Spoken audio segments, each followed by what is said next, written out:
Hai Ma'al Lovers, istilah hamba Tuhan biasa disebut oleh umat muslimin karena memiliki kedekatan dan ketakutan kepada Tuhannya. Sementara istilah Kristen dan Yahudi biasa menyebut manusia sebagai anak Tuhan yang tidak pernah takut sama sekali dengan Tuhannya. Inilah perbedaan antara anak Tuhan dan hamba Tuhan. Umat Kristen menganggap Yesus adalah anak Tuhan. Begitu juga Bani Israel disebut anak Tuhan bagi keyakinan Yahudi. Namun, jika dikaji dari Bible mereka sendiri, maka sesungguhnya sudah sangat jelas bagaimana maksud atau arti anak Tuhan menurut Bible. Lalu, apa bedanya antara anak Tuhan dan hamba Tuhan? Apakah memiliki pengertian yang sama atau berbeda? Berikut ulasannya. Seperti biasa, sebelum menonton, jangan lupa klik subscribe dan loncengnya agar tidak ketinggalan video berikutnya. Klik like juga ya, dan share buat yang belum tahu. Ayo kita dukung channel ini agar lebih bagus lagi. Dalam bahasa Indonesia, ada kata abdi atau budak dan ada juga kata hamba. Secara makna berdekatan walau berbeda dalam penggunaan. Kata budak sering dianggap agak kasar, sedangkan kata hamba dianggap lebih halus. Walau begitu, secara umum maknanya adalah sama, yaitu orang rendahan, orang yang sudah dibeli atau orang yang tidak merdeka, atau orang yang tidak merdeka.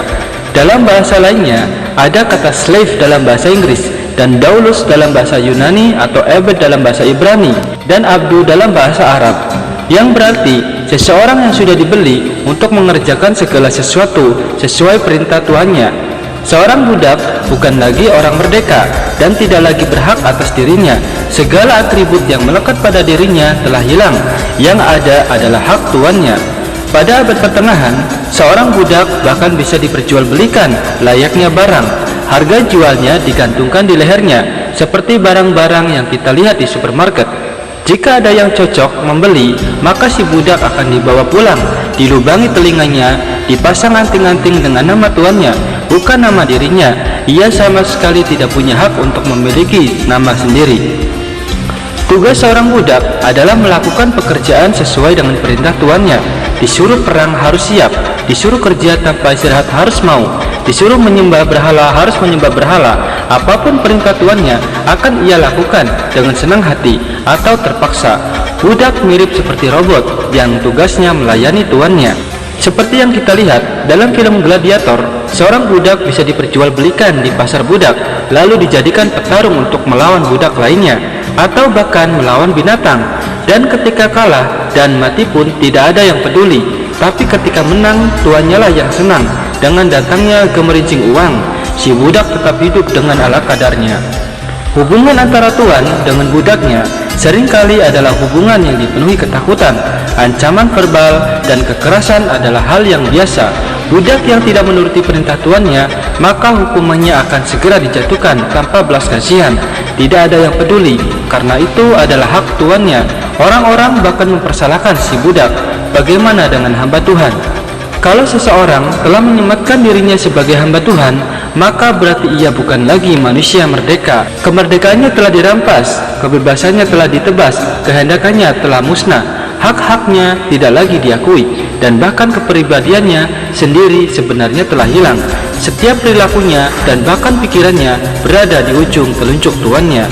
Sehingga seorang hamba Tuhan harus mengikuti apa yang Tuhan perintahkan dan mengikuti apa yang dilarangnya.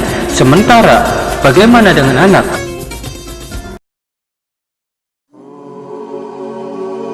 Dalam keluarga yang normal, anak akan diperlakukan secara luar biasa terhormat, seperti memperlakukan seseorang yang sangat berharga. Saking berharganya, bahkan banyak orang tua yang rela melakukan apa saja demi anaknya, termasuk dengan cara mengorbankan nyawanya. Hubungan anak dengan orang tua adalah kasih sayang, bukan ketakutan. Anak akan dibiarkan berkembang supaya bisa mencapai tahap kematangan dan kedewasaan, sehingga ia siap mengarungi kehidupannya di masa depan.